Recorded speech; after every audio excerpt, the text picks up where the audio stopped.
The next revolution in fitness arrives to your home, enabling you to get the most out of your workout. Introducing Chemtai, the first virtual fitness trainer on your personal device that can actually see you. Thanks to its advanced vision technology, Kemtai scans your body. Are you ready? Let's start. And analyzes its movements with maximum accuracy. Go lower. It tracks your body's position as you exercise. Just a little bit more. Guides you. Good. Now keep your back straight. And gives you feedback and scoring in real time. Great, you got it. Just like a real personal trainer, Kemtai adapts to you and updates your exercises as you advance and improve.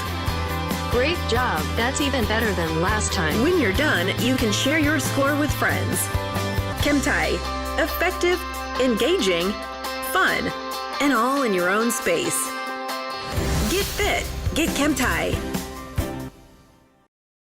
Ladies and gentlemen, we're going to take a look now at the growth strategies of three incredible companies in the marketplace, all of which are innovating the equipment space with technology-driven solutions across the market. We're going to look at where they're going at home. We're going to look at where they're going in club, in hotel, meeting the customer wherever, whenever they are. A great discussion. Three expert panelists from across the world. First up, Rob Smith, CEO of TUT Fitness Group from Canada. Second, Andy Hoang, the CEO of Aviron Interactive, also from Canada. And last but not least, Mike Telem, the co-founder and chief business officer for Chemtai. A great discussion, folks. Here we go. Ladies and gentlemen, a great conversation lies ahead. Before we do that, I thought we'd get the gentlemen to quickly introduce themselves, who they are, their companies, and what they're all about. Andy, if you can lead us off by saying who you are and what you're up to. Hey, Ross. Hi, everyone. My name is Andy, and I'm the founder of Aberron, and we are a connected fitness company with a focus on the rowing machine right now, and also gamification. So we bring fully animated video games, getting chased by zombies, shooting bugs, to fitness. Well, that's an exciting proposition, Andy. We're going to delve deeper into that in just a little bit. Mike, over to you. Thanks a lot, and hi, everybody. It's a pleasure to be on this panel. My name is Mike Telem. I'm the co-founder of Chemtai. We've developed a software that uses computer vision to provide digital personal training for people at home. It can actually see what you're doing and provide real-time feedback and training guidance as you work out. This is my second startup, and in a previous life, I used to do a lot of sports, squash, swimming, martial arts. So I love this. Thanks, Mike. And Rob, last but not least. Hi, my name is Rob Smith. Thanks, Ross. I'm the CEO of TUT Fitness Group. We make high performance and portable fitness products, which include the TUT Trainer Micro Gym and TUT Cardio Rower, both of which use stackable resistance band plates or technology to replace heavy metal weights. So we're really trying to bring more functionality, more affordability, more accessibility, more portability to the home gym space. Thanks, Rob. Great to hear that. I'm going to ask the gentleman one more quick-fire question, ladies and gentlemen, then we're going to dig a little bit deeper. Andy, first quick-fire, second quick-fire question to you. How would you describe Aberron to a new investor or a new partner in just a few sentences? Yeah, usually we describe ourselves next to the behemoth that's in the room over here, which is Peloton. So the best way to describe us is we're Peloton for rowing, but instead of instructor-led classes, we do fully animated video games competition. Well, that sounds good enough to an investor for me. Mike, how about yourself? So basically, Chemtai is the most effective home workout system. We leverage the same advantages that personal training provides at a fraction of the cost. So Chemtai provides the ease of use of just streaming video with the effectiveness of having someone, in this case, Chemtai, tell you what you're doing right, what you're doing wrong, and how to improve it. Thanks, Mike. And Rob, over to you for your 1 or 2 sentence pitch to investors. Sure. So we've developed a new way to work out that is more portable and functional than lifting traditional weights. Full stop. Full stop. Easy as that, and a good sell. Okay, ladies and gentlemen, we're going to dig a little bit deeper now because each of these gentlemen have obviously started fantastic companies and want to understand what their visions are, where they're going and what they're moving into. Andy, let me start with you. We've saw billions of dollars of capital flow into this sector, this at-home connected fitness sector in the past couple of years alone. It's incredibly exciting. Where did you pitch Aberron into? Where have you created this company? What's your vision and where do you see it going? Yeah, I think the main thing we saw, especially with the instructor-led classes, was the workout experience has traditionally been about the end result. How do you feel at the end of your workout? How many calories did you burn? But we felt that the workout itself could be more exciting, could be more exhilarating, because if it was more exciting and fun, you do it more often, you do it more high intensity, and you do it for longer. And so to kind of end boring workouts, how we kind of call it, that was the vision. And I wanted to bring a passion that I had growing up, which was video games, playing with friends, that social aspect, and tying it in with fitness, which I also have a passion for. And so far, it's been amazing. Thanks, Andy. And Mike, the same question to you. I know, of course, Kemtai are in quite a unique space. So it's not as if you're following competition. You're trying to pioneer new visions. What was your vision with Chemtai, and where do you see the company moving forward to? Yeah, thanks. So, well, first of all, we have a lot of background in the founding team in computer vision, and we also share a love for fitness. We've done a lot of pro sports when we were younger, and we understand the importance of feedback. It was very easy for us to see the potential connection between computer vision and fitness.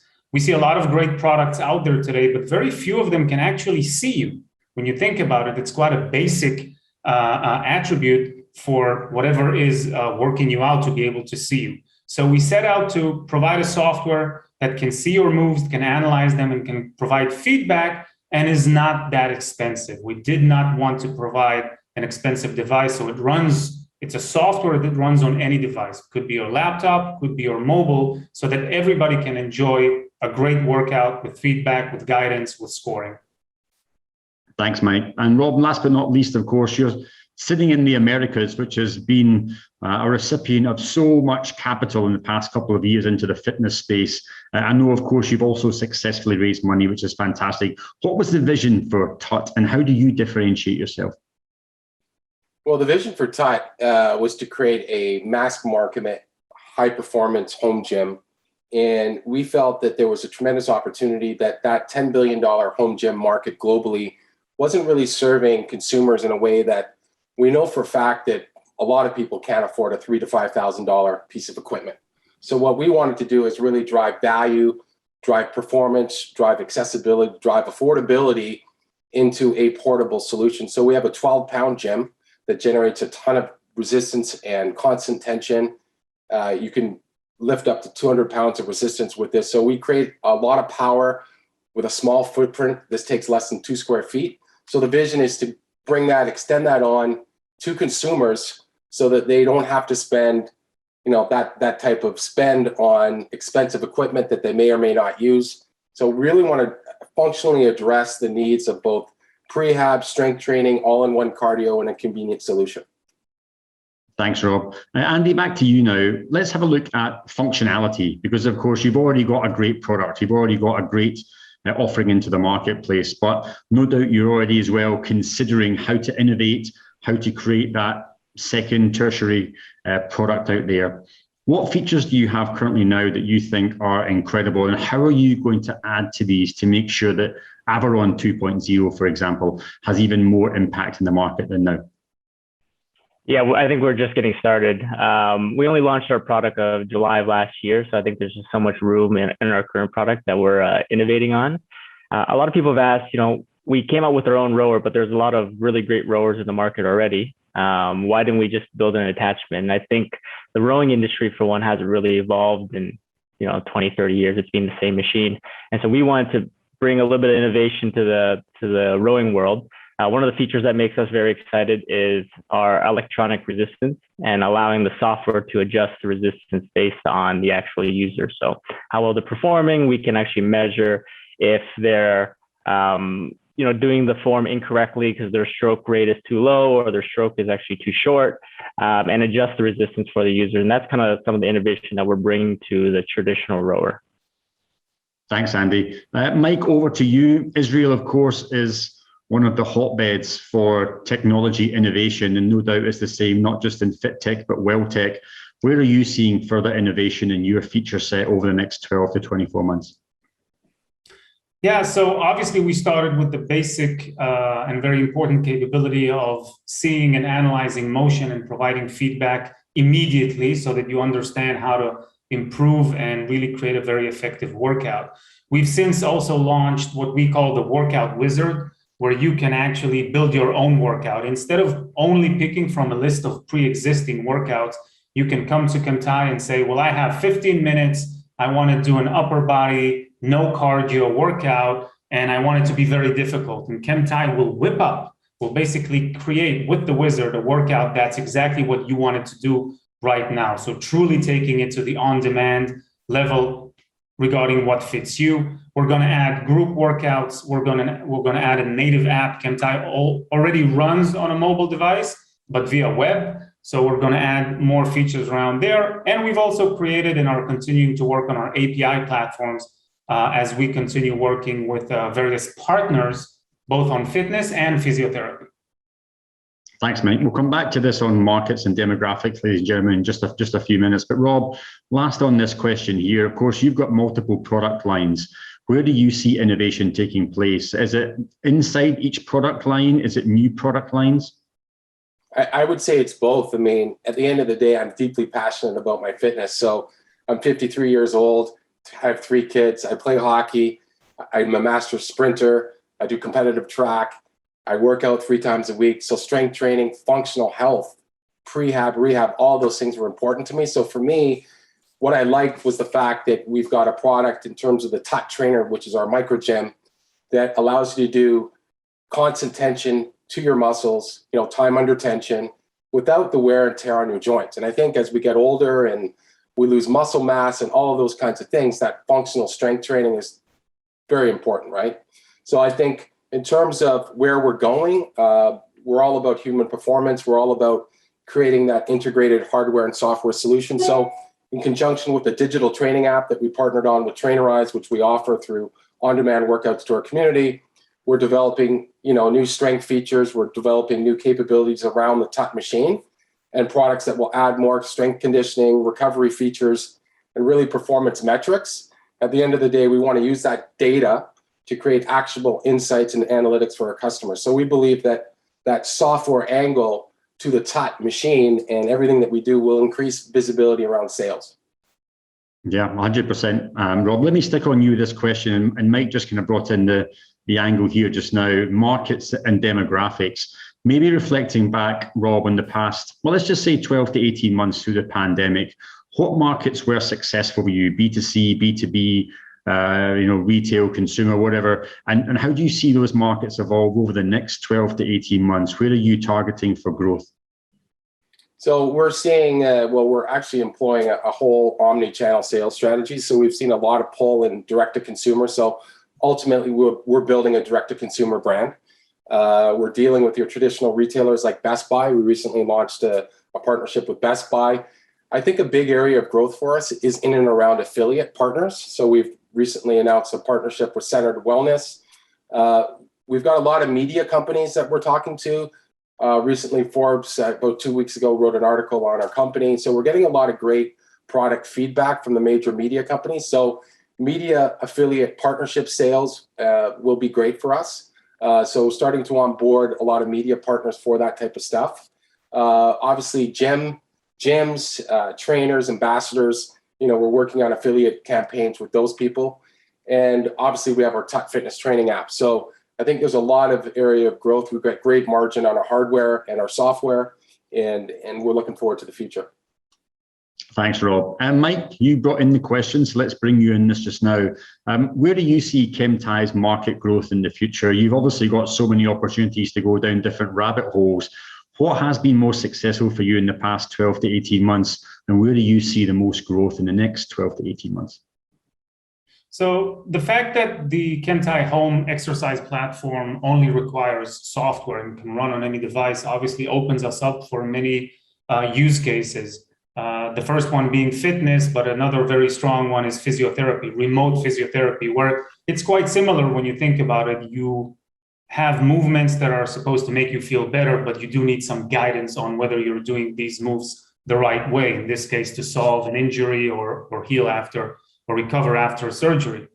So we started with B2B deals in both physiotherapy and fitness. We're also seeing a lot of interest from elder care. Again, similar use case. How can we help people improve mobility and wellness at home?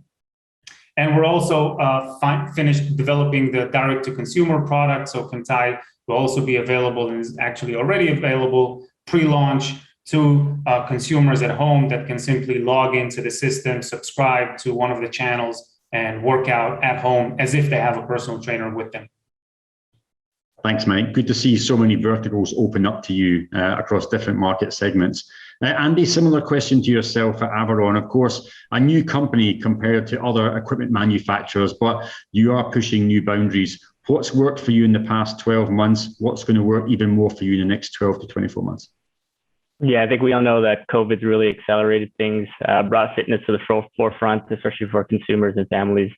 And that's where we've seen tremendous amount of growth over the last 12 months. We're on track to do around 600% over last year. Our membership growth is about 26% month over month. So we're seeing a ton of growth. Where we may see a little bit of different growth than our competitors, which let's say like the Pelotons of the world, is that we focus a lot more on families, helping the entire family get fit because of the games and the races. So it's something for, the parents, the teenagers, the aunts and uncles in the household. And that's where we're seeing a lot more traction recently versus in the past.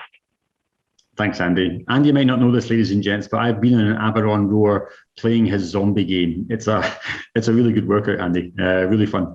Okay, gents, let's look at challenges. We've talked about the opportunity, and absolutely, without doubt, there is opportunity in this market, and I'm sure each of you will hit home runs in the next 12 to 24 months.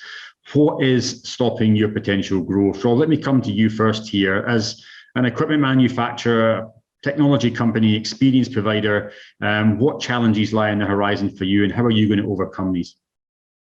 So I think outside of supply chain and manufacturing issues, I think obviously product consolidation will continue to be a challenge in terms of pricing pressures from China.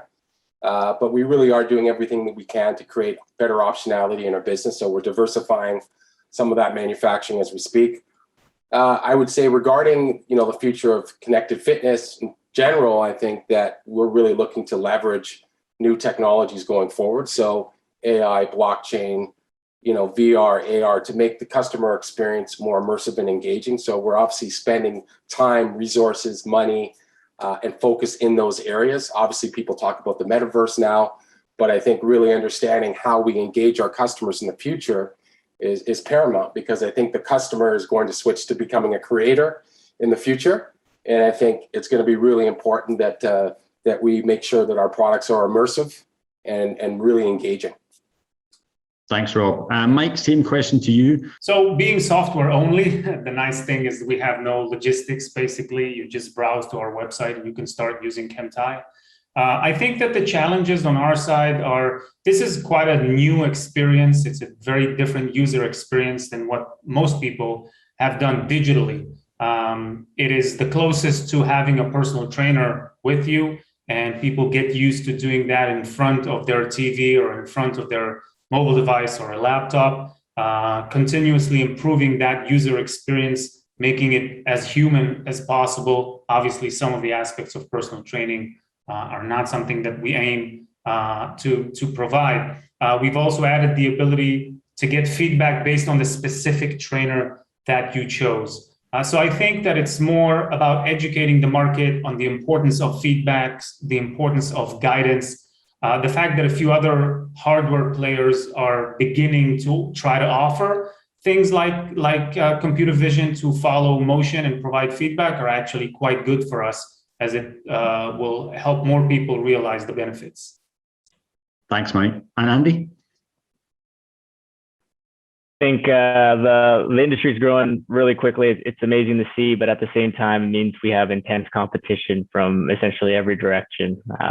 When we launched a bit a few years ago. We weren't venture backed at that time, so we're growing a little bit slowly. But at that time, there weren't too many rowing competitors. But now, if you look at the landscape, there's already a dozen connected fitness rowing companies. So I think that's the biggest challenge, is fighting for market share. It's going to continue to be a challenge for us. Thanks, Andy. We've got a few questions left, ladies and gentlemen. Let me ask the next one to Andy. I'll double back on you. Let's look at the future of the marketplace, the future of at-home connected fitness. In a way, obviously, it's pegged to innovation, it's pegged to technology change, but it's also pegged to consumer demand. Where do you think that's going to balance out in the future? Is technology going to drive people? Is people going to drive technology? How do we make the best of this market? Yeah, a lot of people ask, is this market kind of driven by COVID, and that's why you're growing tremendously quickly, or is it because this is actually a trend? I think if you look at the data pre-COVID, let's say Peloton once again, they had raised over $1 billion. They were growing very, very quickly because it's not just COVID. This is a trend we think is here to stay. People don't want to always drive to the gym, schedule an appointment at their spin class. Convenience is a very important factor. So we see this industry really blowing up and continuing to grow over the next couple of years. Thanks, Andy. Mike, same question to you. How do we manage to power and drive consumer demand and innovation at the same time? Well, I think that we're in a great time in terms of home fitness specifically, because if you think about it, for the past almost 40 years, nothing has really changed until the recent years. You had some sort of on-demand video, whether it was VHS, DVD, or on your mobile device, and you had devices and machinery that were quite similar, again, for the past 20, 30 years. You had pipes, you had simple rowing machines or other types of machines. And now you're starting to see really the connection between technology and home fitness specifically. People, if anything, what COVID has created is an awareness that you can actually have potentially even a better workout at home. It's not only saving time, but it might actually be a better device, a more personalized device than what you have at the gym. I think that some of the challenges would be, especially with the plethora of devices that are out there and types of software, is how do you converge these things? You have to buy a different product for every type of fitness that you want to do, potentially for the next few months. Will there be products that are inclusive and provide several types of workouts? Will you be able to see your data in a few products? Let's say that someone wants to use all of the products that he heard about here today. Will there be some protocol to enable that user to see his workouts both on TUT and Kemtai and Aviron and use whichever he wants, whatever, and really reach that vision of anytime, anywhere fitness. Thanks, Mike. Yeah, great point indeed. And Rob, do you echo the same? Yeah, I think I feel fortunate to be on the panel with these guys, because I think ultimately, as stewards of fitness and health, it's incumbent upon all of us as CEOs, I think, to create better connection, more collaboration. And I'm really excited to hear what these guys are doing. I think at the end of the day, it always amazes me that we've got this $10 billion market, and it's done very little, in my opinion, to really serve the consumer in an affordable, accessible, high performance way. So at the end of the day, fundamentally for me, it's about price to performance, right? So what are we delivering to a consumer at the end of the day? What do they get? Are they getting results? And what's that price point look like relative to what they're getting? Because I think that in any big thing, we saw that in 3D printing, where you have that big growth at the beginning, but it ultimately comes down to the value. Like, what value am I creating for my customer, right? And so I feel that's where we need to be. I think that conversation that we're having is going to be a big conversation. I think we're already seeing the price point drops from discounts from the larger brands, right? They're coming back down to reality, which is, again, people can't afford a $3,000 to $5,000 piece of equipment. They can't afford to buy a $50,000 home gym. They don't have the space to have a massive, bulky gym equipment, that's not portable. So at the end of the day, I think it's about creating that value. Rob, you touched on this earlier, metaverse. And I suppose one kind of closing question before we wrap up and put the spotlight back on yourselves is the impact of big tech coming in and investing, whether it's Amazon, Apple, Facebook, Google. They all have their eyes on the prize, which is the future healthcare marketplace. When you're looking at this, Andy, when you see metaverse, when you see AI, VR, AR, How do you think that's going to play out in the next 5 years? Will it benefit the industry in a positive way? Do you see any challenges, any complications? Just your wider thoughts on where you think that technology will influence the future shape of the market in the next 5 years. Yeah, you mentioned metaverse, which is really interesting. I think that's kind of the hot topic right now. I do think these technologies have a place in the future, and we're already thinking about them. For metaverse, I think what it's going to do is going to get people more engaged, have a different life inside the fitness world, and that's just going to make fitness more enjoyable, and people are going to want to work out more often. For us, as an example, we've already thought about it in the sense that in our rowing app right now, every minute that you row, you earn 1 Aberron coin. And you use that coin to unlock new workouts, unlock new weapons in some games or backgrounds and skins. And so we're already building our own metaverse for the same reason, because it just makes that experience so much more enjoyable. And that's really how you engage with the customers. Thanks, Andy. That's taking gamification to a whole new exciting level. Mike, your thoughts? Where do you see technology in 5 years reshaping the industry potentially? Yeah, so apart from the fact, as we all know from history, that a lot of these trends actually take quite a bit longer than we think. So I don't necessarily see people working out in the metaverse in a couple of years, but I certainly see this coming. And anybody who's been reading sci-fi, at least for a while, has read about it. We see how Kemtai can play into that, because again, if you're working out in the metaverse, you still have the need, or the software, the platform that you're using will have a need to understand how you're using and moving in that universe, in that digital space, and doing it with computer vision versus sensors is actually a lot easier. We'll still need to figure out what to do with the various masks or goggles that you need to put on yourself. As to the big tech players coming in, I think as in most cases, it's a blessing. In the last few years, we've seen maybe for the first time, fitness and wellness become a technology market, become a technology sector. It used to be enterprise software, security. Nobody thought about fitness as a technology. And here you have, and I know that there's a ton of them in Israel and other places, a lot of startups that are focused on making people feel better, making people more healthy, making people more happy, as opposed to in the past, only making people more efficient and making people work better. So having Apple and Amazon try out and see how they can push this forward, I think is quite helpful. It will invigorate this market further, put more money into it, and ultimately help people be healthier and happier. Thanks, Mike. Some great points there. If we can make more people happier and healthier, what we got to lose. Rob, any other thoughts on this question? Well, yeah, I mean, it's a big theme, obviously, the metaverse, and a lot of people are jumping in, a lot of people are talking about it. But I think at the end of the day, what I'm excited about, and again, with the panelists here and the companies here, we really do have an opportunity to slay the dragon and create a more level playing field for creators, for consumers, for ourselves, for small and large brands. Because at the end of the day, I think that the type of engagement, the immersiveness that's required to create more spatial collaboration, let's talk about, to actually have that visual presence, to feel like I'm in a virtual room with my buddies and we're playing, or we're on a incumbent bike, or we're lifting something, to compete and actually feel that experience virtually is a big thing. And we just, that's where we're going. And I think that's what's going to drive the engagement.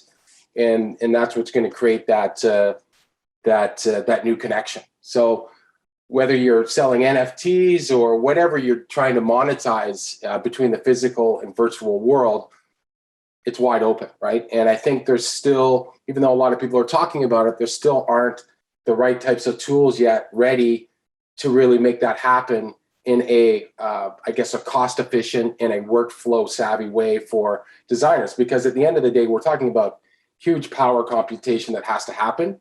And so there are some players that are doing it, but I think it's going to emerge very quickly, but at the same time, it's very slowly, right? It's just one of those things. Thanks, Rob. Ladies and gents, some great points made here about the future of our industry. It really does seem as if we're just scratching the surface here of what can be achieved at the true intersection of fitness, wellness, and technology. I've got one closing question to ask you, gents, and it's going to be turning the spotlight from your company onto yourself. You're obviously family men, you're leaders of businesses. Maybe reflecting back on the last 18 months, you can do so on a personal level or indeed from a business perspective, but what lessons have you learned from the past 18 months? Andy, you can lead us off. Good question, Ross. I think I'm very fortunate that we are a venture-backed company growing in a really hot space. You know, not even 12 months ago, we had 8 employees. Now we have 28. And you know, we've taken the company from a development phase, product market fit, and now we're in a growth phase. So I don't think there's one thing I could say that I've learned. It's just so much I've learned in every aspect of business and personally as well. And it's been such an enjoyment and a privilege to be here. Thanks, Andy. That's a very humbling experience for sure. Mike, yourself? So I think on the grander perspective, what happened in the past 2 years with COVID has shown us just how quickly very long-term habits can change. People have been using and talking about Zoom and Skype, etc., for ages, but it never really replaced the work. And then we see that within 2 years, suddenly if someone tells me, you should come over to a meeting, and I'm thinking, why would let's start with a quick Zoom session. So I don't want to say humanity, but us as people, when we need to, we adapt very fast. We've seen it in fitness, but in much larger things as well, like the balance between working at home and working at the office, which also introduces some new challenges. So just to realize how fragile our knowledge is, our habits, what we thought would be 2 years ago, how quickly it changed, and understanding how quickly things can continue to change, hopefully for the best. But it's very encouraging to see how from a pretty bad pandemic that obviously and regretfully a lot of people have suffered in, all of us have not only adapted to, changed our ways, and found how to leverage that to improve the world that we're living in, how quickly we were able to find vaccines and other solutions to the problem. I think it was a very, very, very educational and interesting period in time for us. Thanks, Mike. A great point. And we sit here, all of us, in a position to truly help mankind become happier and healthier. And what a privilege that is to be in. Rob, closing thoughts for yourself? I think the word that comes to my mind is gratitude. You know, gratitude that I was able to have my family under one roof during a really scary, alarming, time. And so to be able to have those conversations with my kids and my wife and to be able to get through this together.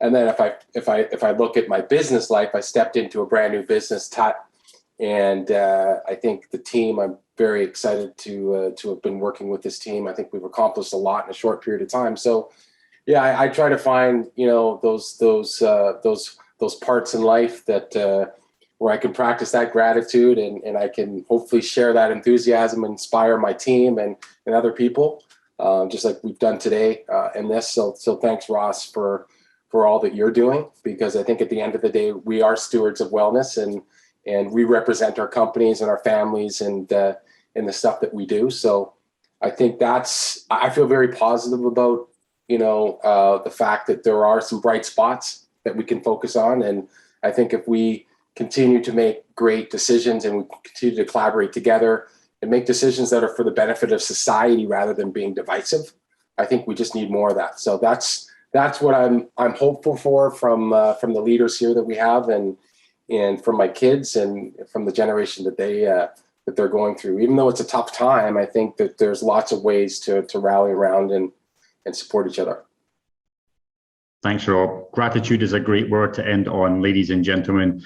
I'm very grateful for everyone joining us today. I'm very grateful for the conversation we've just had. with these three gentlemen. They are both innovating and inspirational at the same time. And my congratulations to Aberron, to TUT, and to Kemtai. The future is bright for all three of them. Ladies and gentlemen, a great conversation, and we'll leave their contact details at the end. But for now, we'll see you later.